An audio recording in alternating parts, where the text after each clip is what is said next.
It is 8 p.m. and here are our top stories tonight. A big moment for Douglas County Schools. The school board is expected to reveal its pick to be the new district superintendent. We'll have the latest on their decision as it happens.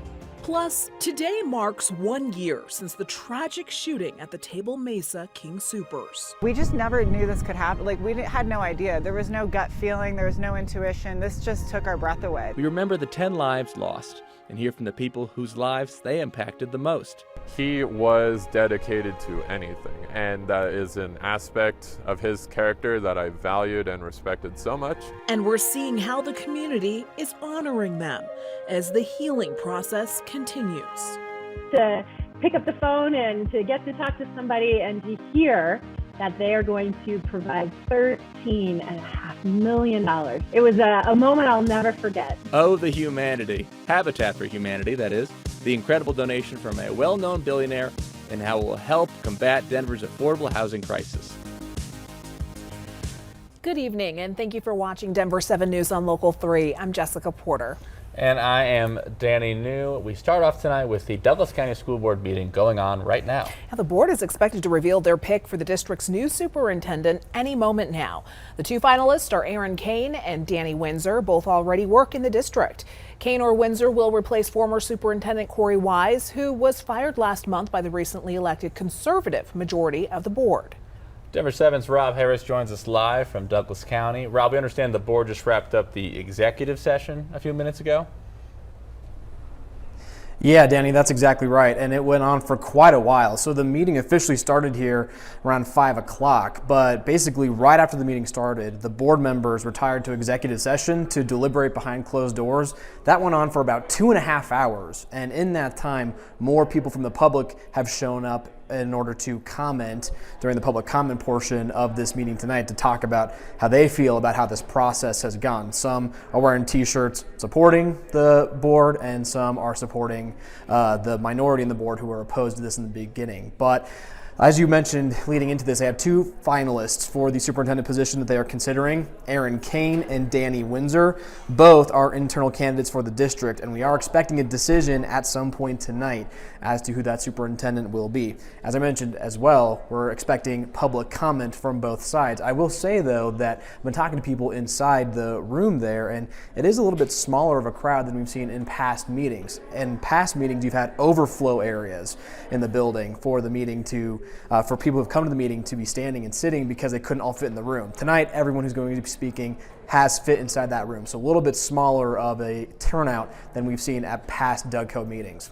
Back to you guys. Thank you, Rob. Well, today marks 1 year since 10 people were killed at the Table Mesa King Soopers in Boulder last year. Their faces and names, something we vowed to never forget. Denny Stong, Nevin Stanisic, Ricky Olds, Trelona Bartkowiak, Suzanne Fountain, Terry Leiker, Officer Eric Talley, Kevin Mahoney, Lynn Murray, and Jody Waters. While they are no longer with us, their memory lives on through the lives they touched and the stories we tell about them. Let's go now to Denver 7's CB Cotton, who joins us live from outside of the Table Mesa King Soopers. CB, there were several touching tributes and memorials happening in the community today.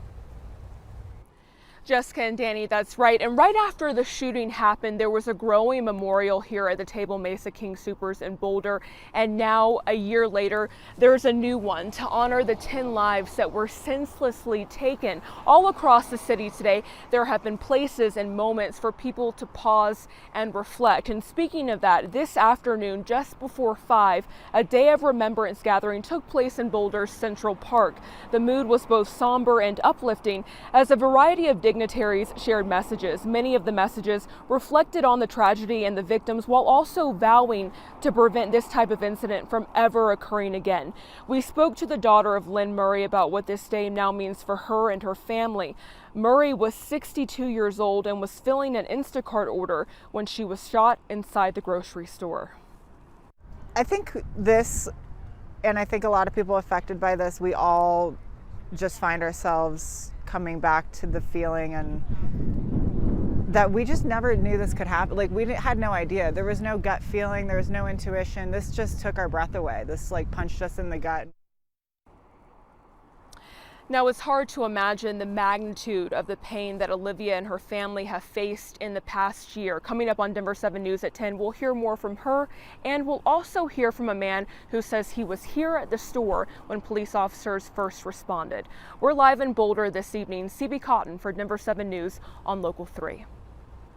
Thank you so much, CB. And community members gathered this evening at the band shell in downtown Boulder with another chance for Boulder residents to come together and honor the lives lost. Governor Polis was there along with local leaders and members of the community. And earlier today, a moment of silence was held across the city of Boulder and all Colorado King Soopers stores. This was the scene inside the University Hills King Sooper earlier this afternoon. A separate memorial took place earlier this afternoon at the Boulder Police Department. Congressmen Jason Crow and Jonah Goose were on hand as the department honored Officer Eric Talley. It included a final radio call to Officer Talley.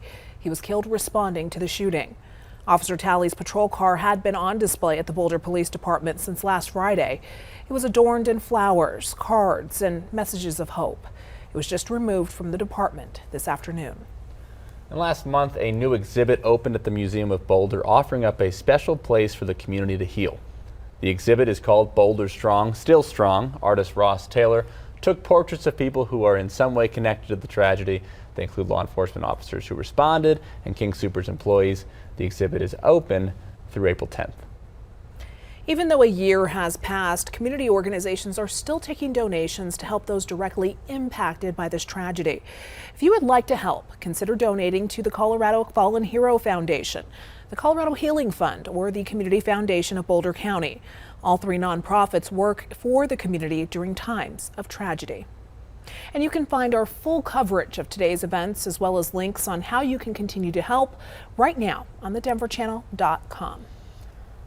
Switching gears here, people always say, hey, billionaires, could you donate some of your billions to charity? Wouldn't that be nice? Yeah. But then by some miracle, a really rich person actually decided to do that. Imagine what it would be like to receive that call. Yes, this is what happened to Habitat for Humanity of Metro Denver CEO Heather Lafferty. So Heather, when you heard about this, that a singular person was giving you $13.5 million, were you like, ugh? It's an amazing phone call to pick up the phone and to get to talk to somebody and to hear that they are going to provide $13.5 million to help make an incredible difference against the affordable housing crisis that we're experiencing here in Denver and across Colorado. It was a moment I'll never forget. And we shouldn't forget to tell you who the billionaire is. It's Mackenzie Scott, whom you might recognize as the former wife of Amazon CEO and galactic voyager Jeff Bezos. Scott is reportedly worth almost $50 billion after the divorce and has pledged to donate half of her fortune. And that promise includes a $436 million donation to Habitat for Humanity affiliates all across the country, including now that $13.5 million going directly to Denver, the largest donation in their history. And of course, I don't think it will surprise anyone when we say that Denver has an affordable housing crisis right now, and that this donation will be huge for Habitat for Humanity Denver Metro with projects like this neighborhood they're currently building called Aria Denver. As Heather told me, this money came at a pivotal time. 1 in 6 households are paying more than 50% of their monthly income on housing. That means that they are living in an unaffordable situation where they can't also afford healthy food, transportation, healthcare. We have an affordable housing crisis in our state. We do not have enough homes to provide good basic shelter to everyone who needs it. The ability to provide affordable housing means that we are creating the stability and the foundation from which people will be able to have more success at their jobs. Kids are able to do better in school, and everyone is able to live a healthier life. And one other thing, Jess, we got to give Heather major props because she said that she got this call 6 weeks ago. Wow. And was told she couldn't tell anyone until this week. Can you imagine holding on to that, the information of the largest donation in your history for that long? She really knows how to keep a secret. Yes, super props to her, and congratulations to Habitat. We can't wait to see what they do with that donation.